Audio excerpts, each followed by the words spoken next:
Nick Church was baptized and confirmed in the Allen Park Presbyterian Church.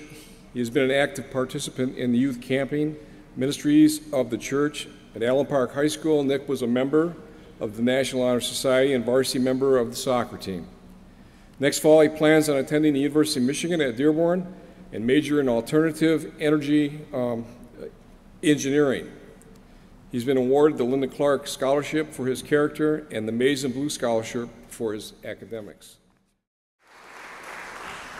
Okay, so now picture yourself. You're at college, you're on your own, without parents forcing you to study for tests, do your homework, and go to Sunday church services. Now that you're on your own without that driving stick in your back, will you listen to what your parents once told you? How about a bigger question? Will you listen to what God has taught you? Let's take that question one step further. Will you listen to what God is calling you to do? And since we're on the topic of the next steps in life, that age-old question pops up again. What do you want to be? Or more recently, the question has become, what major are you pursuing? Life seems to always be about what's next, what plans do you have, or where do you see yourself in the future? You might have a hard time answering these questions, especially with all the pressure that is delivered by society. However, you don't need to worry, because God has always held the key to unlocking the answer to these troubling questions. I have a story here by Philip Thuss, and he had the same questions as well. I was like any other 12-year-old boy. Girls had cooties, Nintendo and bike riding ruled my life. I had homework that I didn't always like to do. I won a few ribbons in track. I always tried to stay up past my bedtime, and I always had this continuing craving for pizza. There was one thing that was different, though. I was really tired all the time. I would get home from school, and I'd go to sleep by 4:30. I'd wake up, eat dinner, and then I'd go back to sleep until the next morning. My mom began to worry, so she took us to my family doctor. They ran some blood tests, and, well, after a week, they wanted me back. They ran some more tests, and they sent them to the hospital. After even more blood work, they came back and said, one more test. That was a bone marrow test. They took a big needle and stuck it into my lower back, and I was out cold for the entire thing. I honestly don't remember how people were acting around me during this time. I don't remember my mom or dad being upset. I just thought they were all normal tests that you took for tired kids. The same night of the bone marrow test, I was admitted to the hospital. The next morning, the oncologist spoke to my mom and dad and told them that I had acute lymphoblastic leukemia. I don't remember much that morning. Maybe it's all better that way.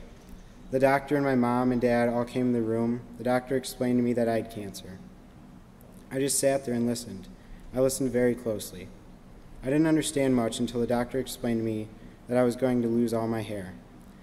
She said she was going to send a team of people to my school and tell all my classmates and teachers that there was a student who had cancer. They would tell everyone to make me feel better and tell them what they could do to help. I was really scared about going to school, so I was glad they did that. Thinking back, that was probably one of the best things that happened to me that day. Now, the following summer, after my first batches of chemo, I went to a baseball camp because I was beginning to feel better. I wanted to feel like a normal kid. Quickly, though, I realized that I hadn't grown as much as the other kids. I wasn't as strong as them, and I couldn't run as fast. We had gone all day, and I was exhausted. I went to my coach to tell him I was sick, and I just started crying. I thought he wouldn't or couldn't understand. It was brutal. I was embarrassed and frustrated because I couldn't do as much as the other kids. Through tears, I told him that I had cancer, and I wasn't able to go crazy all day like those other kids. He said the most amazing thing to me. It has stuck with me ever since.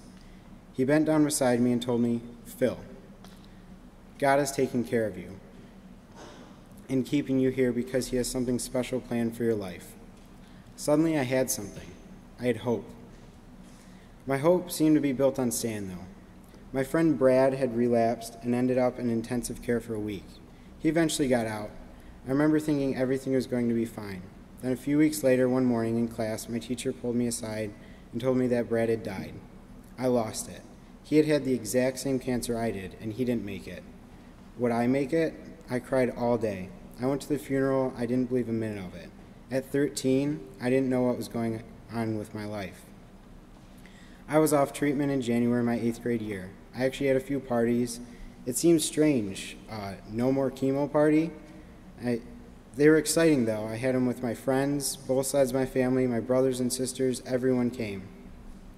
And then I got a pin that said, I beat cancer. Well, I'm 18 now, and my life is just like any other teenager's. I hate exams. I play golf. I'm involved in the school. I do drama. I help build stuff for tech. I have great friends. I'll never forget, though, the difference the illness made in my life. I look at things differently now. I value my parents and their love instead of fighting with them. I get scared every now and then when I think that they won't be around forever, so I have to be with them now. I do all the family trips and dinners, and I'm happy to be there. I love my brother and sisters. Yes, they sometimes drive me crazy, but I wouldn't trade them for the world. I'm thankful for school that teaches me lessons and friends who love me.